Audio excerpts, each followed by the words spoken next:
Mark, Coach Yost was saying that the last two games you guys faced like four blitzes. How do you get Justin ready for a team that traditionally traditionally blitzes quite a bit? Yeah, their numbers are down a little bit in terms of volume of pressures, but still substantially more than probably anybody we played by, maybe double. So they had some different approaches to some opponents. And so we'll have to figure that out obviously early, kind of what their plan is against us, and adjust accordingly. For the most part, did a decent job of recognizing stuff last year. Didn't execute it always how we wanted to, but just of keying into how they bring it is kind of job one. So you know the right hand side of the room. With Charles Nelson playing solely offense this season, how has it affected his productivity to be able to focus on just one side of the ball? I think he's been fresher. I think the mental fatigue of trying to learn all those things, and including special teams in there as well. I think that's enabled him to be more confident in certainly in offensive production, and how we've used him, and then also in special teams. Matt Kristen. Last year, you guys used sheets against ASU. David Yost was joking that you guys are going to use smoke signals this year. Have you guys? Why do you great? Is that something that you guys think about ahead of time in terms of how you're going to try to protect against ASU potentially stealing signals? Yeah, it's certainly something you have to think about ahead of time, because you have to practice it. You have to work on the smoke signals. So we'll have to use something else now that you've given it up. But. Andrew. What was the origin story of the white sheets? Tyler Osborne was saying you guys were kicking them around, that idea, and a bunch of bad ones got shelved, and you went with the PVC pipe and the white sheets. Who came up with that idea, and would you use them again this week? I don't recall, and I don't know. I just feel like I'm testifying before Congress, but I can't remember. We went through several different variations, but it was mobile and lightweight, useful, functional, and yeah, we'll hopefully have something as effective this year. Do you remember were they more of a nuisance, if anything, when you were actually calling plays? Was the team able to still get the play signal in on time? I don't recall them being a nuisance for us. No. Any non-cheat questions? Feel bad. I'm killing the sheet conversation. With Justin Herbert, I know that guys have thrown out not necessarily like a direct Marcus Mariota comparison, but they've said that he does some things, or maybe in some ways reminds him of Mariota. Do you see that at all? And just in general, what have you seen from Herbert's progression the last two games? I think he's a highly competitive, highly productive guy that's really quiet. I think they're very similar that way. Certainly their freshman years, just of how they present themselves, is remarkably similar. I think it's very unfair, obviously, to make that comparison on the field yet. And some of the things that Marcus, that's the nature of the media. I realize every week there's a player of the century, and that's what happens. But I think you also saw how much guys respect him, and how guys rallied around him in these last couple of games, I think, is telling. A few weeks ago, you mentioned Jawan Williams making a block for Charles Nelson for 50 yards during his touchdown return. During the Cal game, he made another tackle to hold Trey Watson to a 14-yard game towards the end of the game. What can you say about his ability to make those key plays that aren't necessarily in the spotlight? Well, they're big. Unfortunately, he also had a block in the back that was in the spotlight that hurt us, and immediately, took accountability for it. But yeah, Juwan's a guy that has helped a lot in some of those kind of unseen areas that most people don't acknowledge, and has been a big factor on a lot of those big returns. Schooler, maybe not the player of the century this week, but does he win sort of an Ironman award? And can you just talk about the effort of the defense? It seemed like they got stronger, even though they, faced 118 plays. Yeah, definitely improved a lot in the second half, and corrected kind of some of the easy whatever completions, easy touchdowns, easy yardage that we kind of gave up. Just from a schematic standpoint, and he did a much better job communicating when they had some of the funky formations, with one exception. And so again, he's one of those guys that his best ball's ahead of him. Much like Justin, of just a experience. He just needs experience.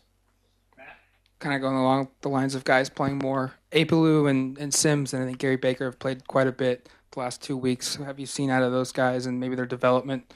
And then do you anticipate them having a more involved role defensively? Who's the other forward? one? Gary Baker, Apelu, and Apelu, yeah. Apelu. Yeah.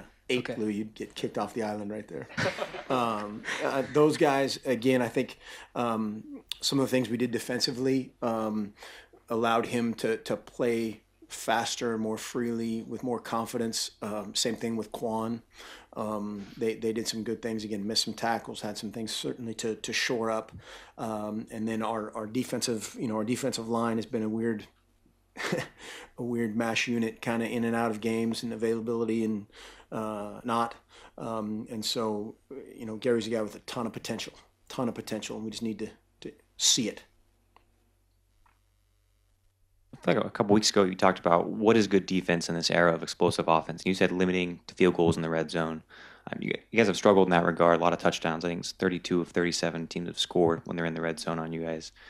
Are what's going on in the red zone, is that symptomatic of what's happening, the issues of the rest of the field for the defense, or are there new things that crop up in that kind of tight area of the field that are new?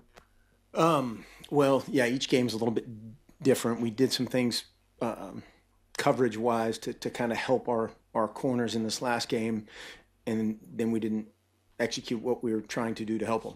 And so that's what makes it that much more frustrating is we knew what was coming and had the quote-unquote perfect call in there. Then we had two times where they had kind of the movement formation and two guys covered one and somebody didn't cover the other of just communication. There's three guys that have kind of never been on the field before, not getting that done. And so those are different problems, but unfortunately explosive similar results. And that's what you have to minimize. I mean, you have to, if you're a bail corner, play bail thirds and pick the ball, or bat it down and make them kick a field goal. Rob.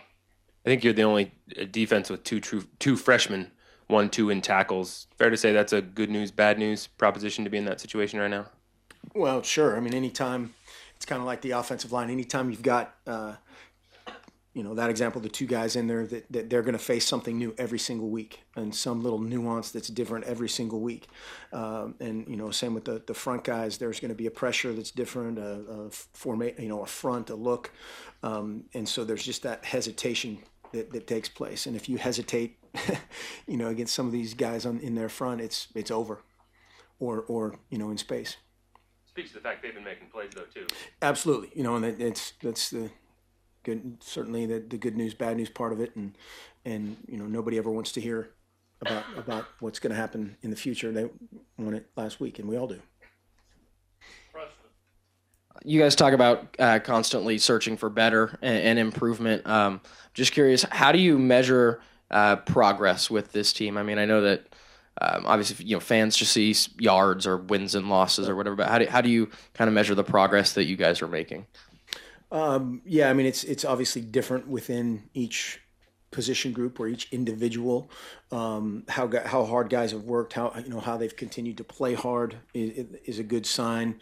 But again, Friday nights and Saturday afternoons, that's where that one 3 to 5 hour span that defines everything in a lot of ways, and it does in a lot of ways. And so it's just the reality of where we are right now is that is our record, and that's what we have to own. But we can certainly be the ones that stop it and get it flipped as well.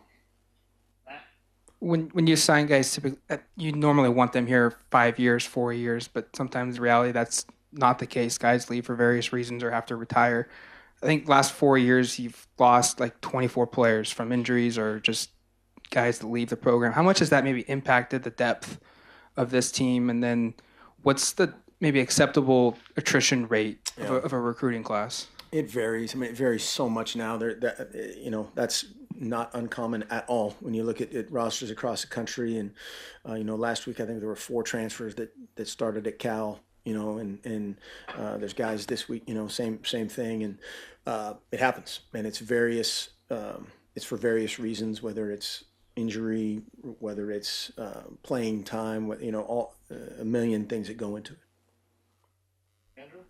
There was a former Oregon player last week during the middle of the Cal game who kind of mused on Twitter that you were holding a very large play card, that maybe you were calling plays, offensive plays.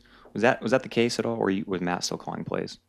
We didn't do anything differently in that game than we do in every other game. A separate question is that with the offensive line, Jake Hansen, he had the chop block last week that obviously negated a big play, but Gray has been showering a lot of praise on him over and over. Can you assess kind of his development from a really highly rated guy you guys are praising quite a bit last year to actually what reality is like, 7 games in? Yeah, that's the perfect position for it's kind of 2 steps forward, 1 step back, 1 step forward, 2 steps back. It happens sporadically and gradually.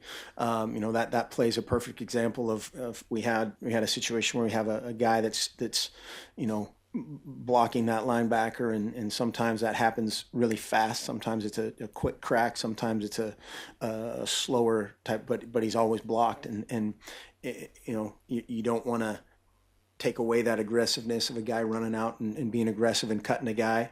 By the same token, I would bet a lot of money that'll never happen again. Just of how much, again, he cares and how much he continues to improve. And again, experience. He's going to get bigger, faster, stronger, going smarter, going against these guys. We'll going against these veteran guys the last few weeks will help him in the future.